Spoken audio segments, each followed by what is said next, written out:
Yo les gars tout le monde, on se retrouve pour une nouvelle vidéo et aujourd'hui on va parler du cas d'Alexander Isak. En effet, le joueur suédois a dit à son club de Newcastle qu'il souhaitait quitter Newcastle cet été, donc forcément bombe ultime sur le monde du football puisque c'est un des meilleurs attaquants encore jeune qui arrive dans son prime, un attaquant qui a déjà prouvé en première ligue 2 saisons de suite à plus de 20 buts, un des futurs très grands attaquants en tout cas pour moi avec des qualités techniques, athlétiques, physiques qui sont hors normes. Donc on va en parler aujourd'hui. Il y a plusieurs clubs forcément pourraient se l'acquérir. Pourquoi plusieurs clubs? Car évidemment il va coûter très cher. Il a été estimé autour de 150 millions de livres sterling, ce qui correspondrait environ à 170 millions d'euros. Donc ce serait un transfert énorme.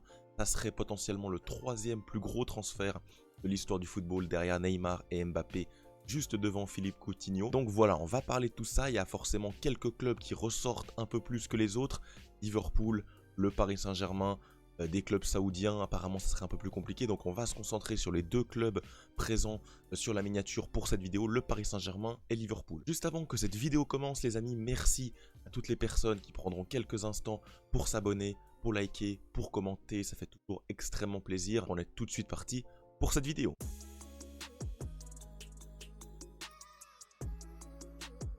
J'ai tout d'abord envie de commencer à parler du prisme Liverpool. En effet, on entend un peu plus Liverpool sur les dernières actus. Pourquoi? Parce que Liverpool fait un mercato déjà assez fou. Wirtz, Ekitike, Frimpong, Kerkez et encore d'autres pour plus de 300 millions dépensés déjà, donc c'est énorme. Apparemment, ils semblent pas s'arrêter, c'est ça qui est assez fou. Pourquoi ils iraient sur Isak, me direz-vous? J'ai envie de dire parce que c'est une opportunité en or et que même avec Ekitike, on n'est pas persuadé qu'il a le niveau actuel d'un titulaire pour jouer la Ligue des Champions, la Première Ligue, etc. Donc déjà, moi, ça me pose des questions sur le recrutement de Ekitike. Pourquoi faire Ekitike si derrière tu fais Isak? Bon, alors, des gens vont me dire, forcément, tu as perdu Jota, tu vas peut-être perdre Darwin Núñez qui va partir, tu vas peut-être perdre Luis Diaz qui va partir, donc tu dois te recruter et te refaire un effectif offensif. Maintenant, Ekitike et Isak, ça fait un peu doublure, hein, surtout si tu mets 100 millions sur Ekitike, 170 sur Isak, ça ferait énormément d'argent sur le neuf. Moi, c'est pas la meilleure stratégie possible. Maintenant, Liverpool a beaucoup d'argent, vous le voyez, et on le voit tous. Et donc, il serait possiblement prêt à prendre cette opportunité, à prendre Isak. Forcément, tu le prends pour toi, et tu l'empêches à aller ailleurs. Et ça peut être très intéressant, surtout en Première Ligue, pour te sécuriser. Voilà, plusieurs PL, des titres, des LDC, ça peut être vraiment intéressant. Maintenant, pour parler de Isak, moi, ce que je trouve assez compliqué quand même dans sa communication et assez incompréhensible, c'est pourquoi est-ce qu'il a pris la parole seulement ces jours-là.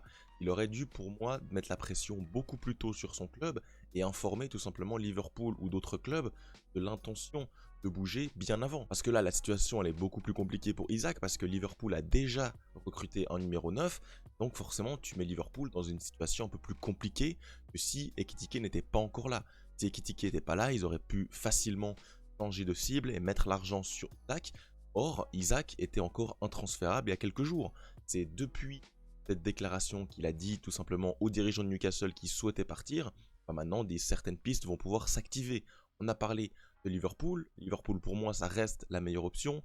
Dans toutes les rumeurs, ça parle de Liverpool, ça parle de Isak. Apparemment Isak ne voudrait que Liverpool, il serait focus là-dessus. On peut le comprendre, hein, c'est un projet énormément d'ambition.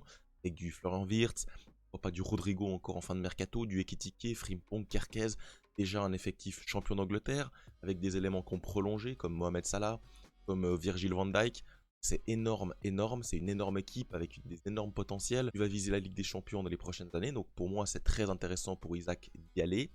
Maintenant tu as d'autres options. C'est là où on va parler du Paris Saint-Germain. Le Paris Saint-Germain, pour moi, il devrait absolument se positionner sur Isak. Vous allez me dire pourquoi? C'est une équipe qui a fait champion d'Europe, une équipe qui a gagné avec un Dembélé neuf, qui va sûrement prendre le ballon d'or. Pourquoi aller recruter un Isak et le mettre dans ses pattes? Dans les faits, vous n'avez pas forcément tort. Et dans la réalité et dans l'historique qu'on connaît des anciens vainqueurs de LDC, c'est que l'après-LDC est souvent très compliqué et que d'ajouter des joueurs de grande qualité comme ça, c'est souvent bénéfique, ça peut faire un électrochoc, ça peut amener quelqu'un qui a énormément d'ambition, qui n'a pas encore remporté la LDC, à voilà, tirer ce groupe vers le haut.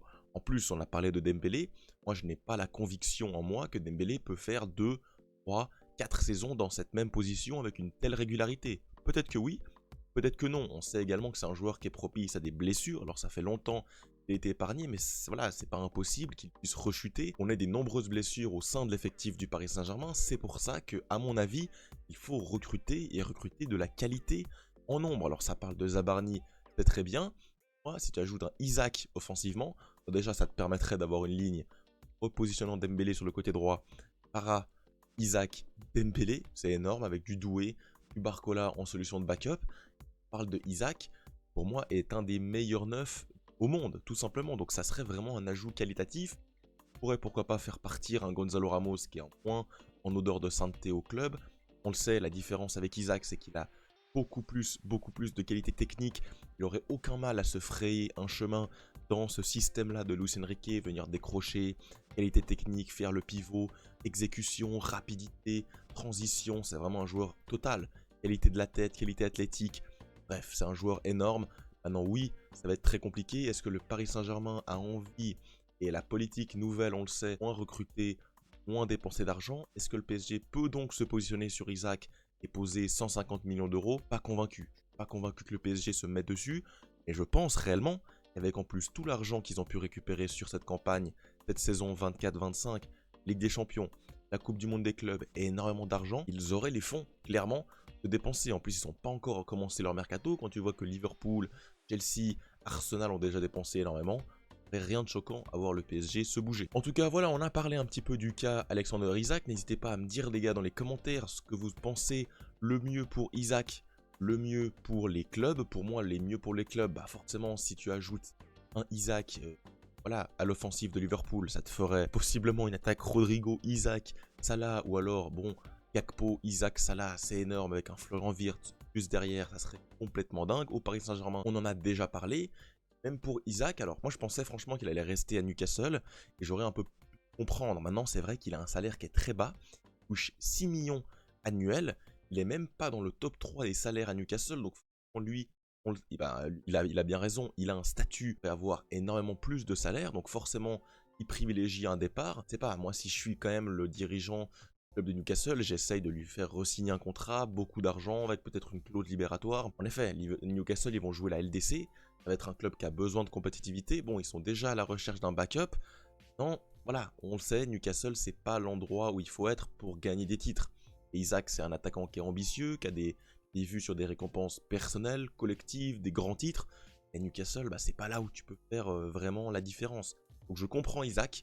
Peut-être que pour moi, ces déclarations viennent un petit peu tard dans le mercato. J'aurais préféré pour moi que ça vienne un peu plus tôt. On a parlé de Liverpool, mais on aurait pu également parler de Arsenal qui s'est positionné sur Gyökeres, qui est signé, c'est fait, il y a eu le Here We Go. Pour moi, si Isaac avait bougé un peu plus tôt, Arsenal aurait pu se positionner sur Isaac, et là ça aurait été le coup du siècle, parce que Gyökeres, tout mon respect, moi Isaac c'est encore meilleur. Donc voilà, il y a beaucoup de choses, c'est un des dossiers du mercato, si ça se fait, c'est un des dossiers de ces dernières années, ça serait un transfert immense. Je ne sais pas si ça va se faire, en tout cas pour moi actuellement, on est sur du 50-50. 50 il va rester, 50 il va partir. Forcément, on en reparlera sur la chaîne parce que c'est un des dossiers phares de cet été. Et d'ici là, les amis, bah, portez-vous bien. Et nous, on se retrouve très rapidement pour de nouvelles vidéos. Ciao et bien sûr, Visca Barça.